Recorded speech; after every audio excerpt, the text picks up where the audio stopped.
না, এটা কিন্তু দীর্ঘ সূত্রতা রয়েছে। বিয়ের পরেও ডিভোর্সের এরপরে কোনো কোনো ক্ষেত্রে দেখা যাচ্ছে যে কাজী সাহেবদের কাছ থেকে অরিজিনাল তথ্য নিয়ে আমাদেরকে অনেকগুলো, যেমন কাবিনের শর্ত কী ছিল, অনেক সময় ফ্যামিলিগতভাবে হাজব্যান্ড মারা গেছেন, হয়তো ফ্যামিলি অন্যরা তার ওয়াইফের যে কাবিনের যা জমিটুকু দেওয়া হয়েছে, অনেক সময় জমি দেওয়া হয়, অনেক সময় কিছু দেওয়া হয়, সেখানে কাবিনের রেজিস্ট্রারির মধ্যে সেটা উল্লেখ আমি দেখছি।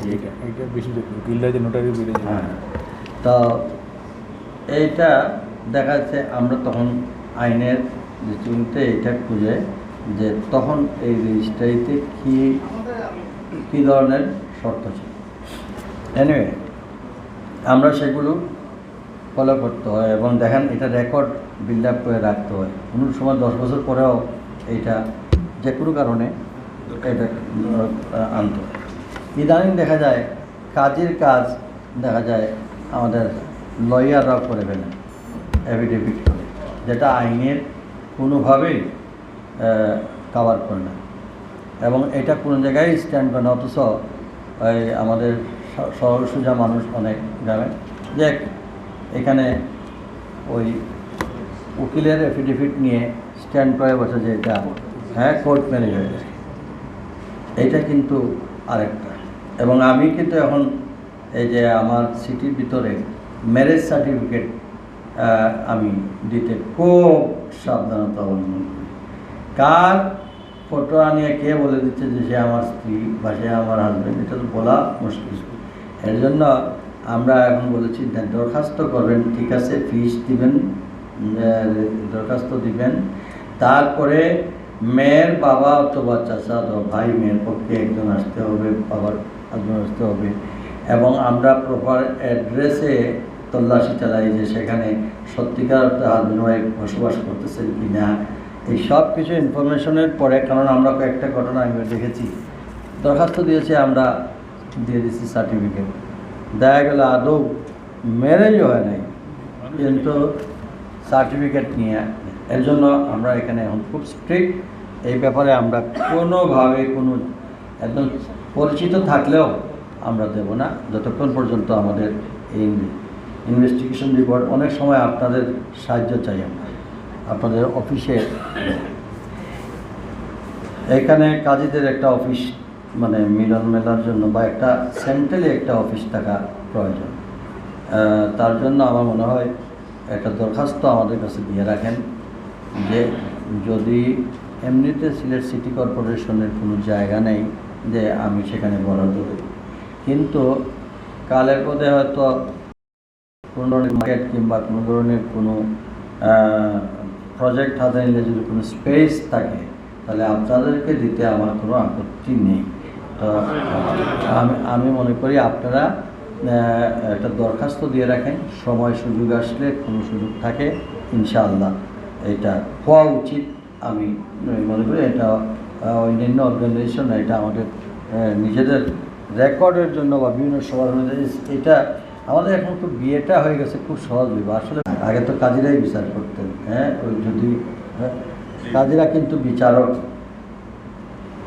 আপনারা শুধু বিয়ে পড়ানোর জন্য, অনেক ক্ষেত্রে কাজীরা বিচারক, কাজীর বিচার হইতো না আগে বড় বড় রাজাদের আমলে বা বড় জমিদারদের আমলে কাজীর কোর্টে পাঠায়। আগে তো কাজীর কোর্টই বলতো, কাজীর কোর্টের বিচার। তা আপনারা একজন বিচারকের দায়িত্বে আছেন, মনে রাখবেন আপনারা একজন হাকিম।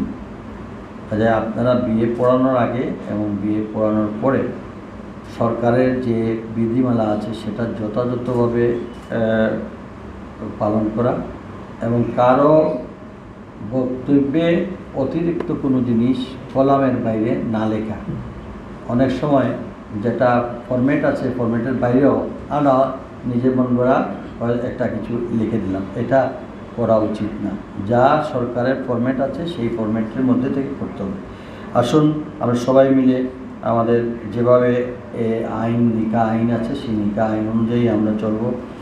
আর আপনারা একটা কাজের অ্যাসোসিয়েশনের ক্ষেত্রে আমার একটা দাবি আছে, ক্ষেত্রে বিভিন্নভাবে আপনারা সহযোগিতা এই ধরনের যদি একদম নিরীহ নিরুপায় বা অসহায় যা থাকবে, সেই ক্ষেত্রে আমাদের মনে হয় আপনাদের একটু বিবেচনা শিথিলযোগ্য করাটা আলহামদুলিল্লাহ না, এটা ভালো, আপনাদের সঙ্গে আমার করাটা আরও ভালো। আমি মনে করি আমরা আগামী কিছুদিন আপনাদের সঙ্গে আলোচনা করব, কিছু দরিদ্রদের মধ্যে পয়সার অভাবে বিয়ে দিতে পারতেছে না, অথবা তার ঘরে বিয়ের একটা ঘর, একটা কুটা নাই, বা একটা ঘর নাই, বা একটা বাথরুম নাই, এর জন্য বিয়ে করতে পারতেছে না। এইভাবেও অনেক ধরনের অসুবিধার কথা আমার কাছে কিন্তু আসে। তা আমি নেক্সট বাজেটে আমি সিলেট সিটি কর্পোরেশন আমি থাকাকালীন একটা চেষ্টা করতে যাচ্ছি, কিছু লিস্টও আমার কাছে আসছে, দেখি আমি এটা মৌসুমে আমরা বিয়ের অনুষ্ঠানের এই জাতীয় খরচটা, আমরা বহুজাত খরচ করি, এই জাতীয় খরচটা যাতে করে মুসলিম ও যেভাবে মুসলিম আইনেই আমাদের কথা বেশি বিষয়, যাতে আমরা সম্পাদন করতে পারলে আমাদের এটা আমাদের উপরে একটা ফর্স কাজ আমি মনে করি, এবং এটাতে আপনাদেরও সহায়তা লাগবে, আমারও পক্ষ থেকে সহায়তা দেবো। আমরা একটা পরিকল্পনা, এটা আমার ব্যক্তিগত পরিকল্পনা, আমরা হয়তো দুয়েক এর বিয়েকে মানে পাতৃপক্ষ এবং পাত্রপক্ষ অনেকেরই আর্থিক সংকটের কারণে বেরোয়, এটা একটা তালিকা তৈরি করে আমরা হয়তো একটা সুবর্ণ সুযোগে আমরা একদিনেই বরের এবং কন্যার অনুষ্ঠান করতে পারি কি না আল্লাহ তাআলা। এবং আমি আজকে আপনাদের এখানে আসতে পারে আল্লাহ দরবারে শুকরিয়া আদায় করি, আল্লাহ তাআলা আপনাদের সঙ্গে আমার এই অনুষ্ঠানে যোগদান করার তৌফিক দিয়েছেন, এই জন্য আমি আল্লাহর কাছে শুকরিয়া আদায় করি। আর আপনারা দোয়া করেন আমাদের দেশে বর্তমানে যে মেসেজ পাচ্ছি প্যান্ডামিকের, করোনার, সেটা যেন আর সামনের দিকে বেশি আক্রান্ত না হয়। আমরা স্বাস্থ্যবিধি সবাই মেনে চলি, নিজেরা সাবধান থাকি। আর সামনে রমজান মাস আসতেছে, আমরা সবাই সেদিকেও খেয়াল রাখব। এবং আমার মনে হয় যে আমরা যদি নিজেরা সাবধান থাকি তো অনেক ধরনের এই প্যান্ডামিক থেকে আমরা রক্ষা করতে পারি। আমার আসলে আমাদের বর্তমানে যে ধরনের আজকে পর্যন্ত আমার কাছে যে মেসেজ আসতেছে, এই সিলেটে কিন্তু শামসুদ্দিন মেডিকেল কলেজে যে করোনার আইসিইউ এটা মোটামুটি ফুলফিল হয়ে গেছে। এটা কিন্তু গত 3 মাস আগেও ছিল না। এবং আমি সত্যি আজকে একটু মধ্যে আছি যে মাউন্ট এডুরাতেও আজকে সেই স্কুল বিকালে হয়তো আমরা পেয়ে যাব। তার মানে সিলেট না, সারা বাংলাদেশে এটার একটা প্রভাব বাড়তেছে। তো আমরা নিজেরা সাবধান থাকি, নিজেদের ঘরের পরিবার পরিজনকে সেইভাবে আমরা তৈরি করি। আমরা সবাই এই ধরনের অনুষ্ঠানও করার সময় আমাদের এই স্বাস্থ্যবিধি মেনে আমরা যেন এইসব করতে পারি, এটাই আপনারা সবাই দোয়া করবেন। এখানে আপনারা আল্লাহর মকবুল বন্দারা এখানে আছেন, আমাদের দেশের জন্য, আমাদের এই নগরীর জন্য আল্লাহ তাআলা যেন আমাদের সকল ধরনের মুসিবত থেকে আমাদেরকে রক্ষা করেন, এটা একটা শান্তির নগরী হিসাবে গড়ে তোলেন। আগামী রমজান যেন আমরা সুন্দর সুষ্ঠুভাবে পালন করতে পারি। এবং ধর্মীয় সম্প্রীতির এই নগরী, আধ্যাত্মিক রাজধানী বলে খ্যাত এই নগরী, তা আমরা সুন্দরভাবে আগামী দিনগুলো পরিচালনা করব, সেই প্রত্যাশা রেখে আপনাদের এই অনুষ্ঠানে আমাকে দাওয়াত দেওয়ার জন্য আবারও আপনাদের অ্যাসোসিয়েশনের সকলকে ধন্যবাদ মোবারকবাদ জানিয়ে আমার বক্তব্য শেষ করছি। আল্লাহ হাফিজ।